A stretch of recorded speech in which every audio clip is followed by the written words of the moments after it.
auto analyst at Prabhudas Leelatha now joins in. Rohan, hi, good morning. What's your sense on sales data due to the unseasonal rains on companies like Bajaj Auto and Hero MotoCorp for the last couple of months? It's tough to give an impact, but I guess it will impact Hero more than Bajaj simply because Bajaj doesn't have as much of an exposure to rural India as Hero has. And Hero should see, my estimate for March is basically they should see a decline of about 5 to 7% in their sales. So about 5 lakh is what they should be doing for March, but growth rate will be weak even in the June quarter.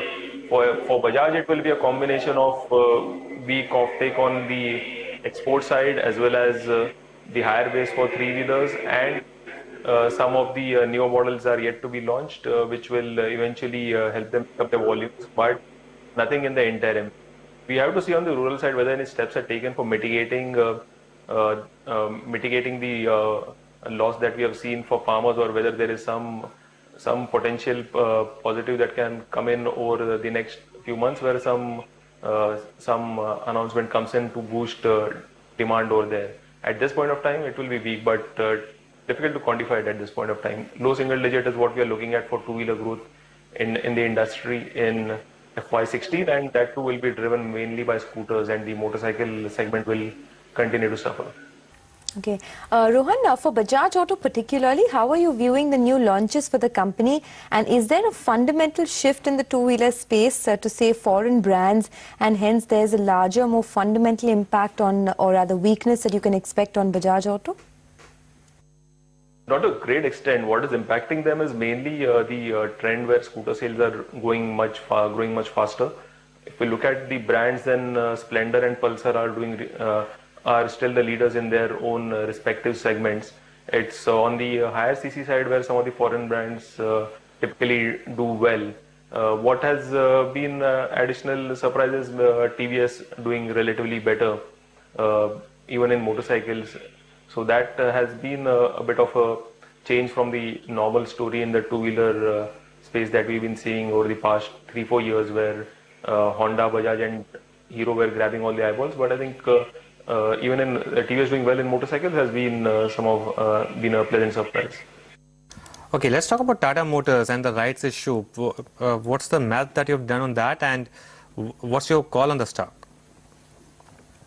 Well, we'll have to wait and see at what price the issue does take place, but I would presume it's a 4.5% to about 5% dilution that we'll be seeing in the overall equity base for Tata Motors. I'm viewing this development as a positive, because they would be needing money to for their R&D plans and their capex plans, and there's also some debt reduction plan on the anvil. So over the near term, while it will not really change the earnings simply because the interest cost will go down while the equity base will increase, I think from a long-term perspective, it's the strengthening of the balance sheet which the standalone entity needed so it's quite timely at this point of time. The gross debt equity should come down from about 1.4x to about 0.85x for the standalone business post this rights issue. So that's also another positive from a structural point of view. Okay, what about Maruti? What kind of numbers are you expecting for monthly sales for March? Maruti, I'm looking at about 10% growth, so they should be doing about 120 to 123,000 units. All right, for FY16, Rohan, which would be the space that you would place your bets on in terms of highest growth?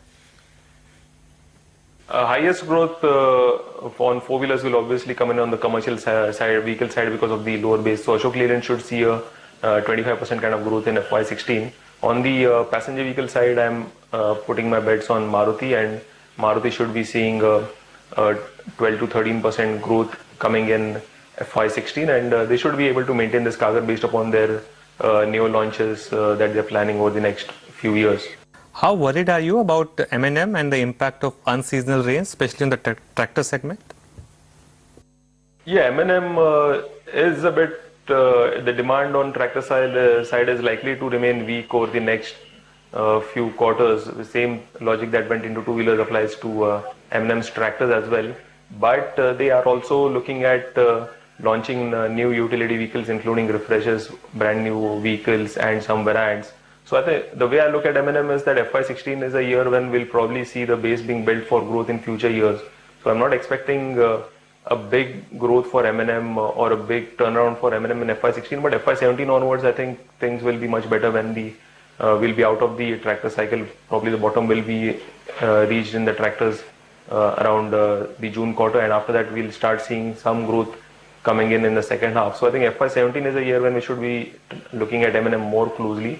If any action is to be taken on M&M, it is through ignoring FY16 and looking at the long-term prospects FY17 onwards, which look to be good.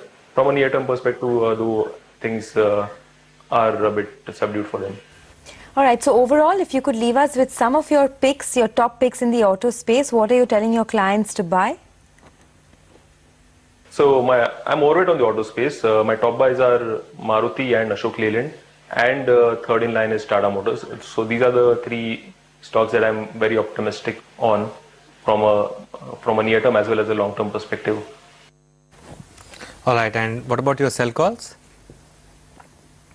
I don't have any sales. I have accumulates on the two-wheeler space, where the upside is about 5 to 6%.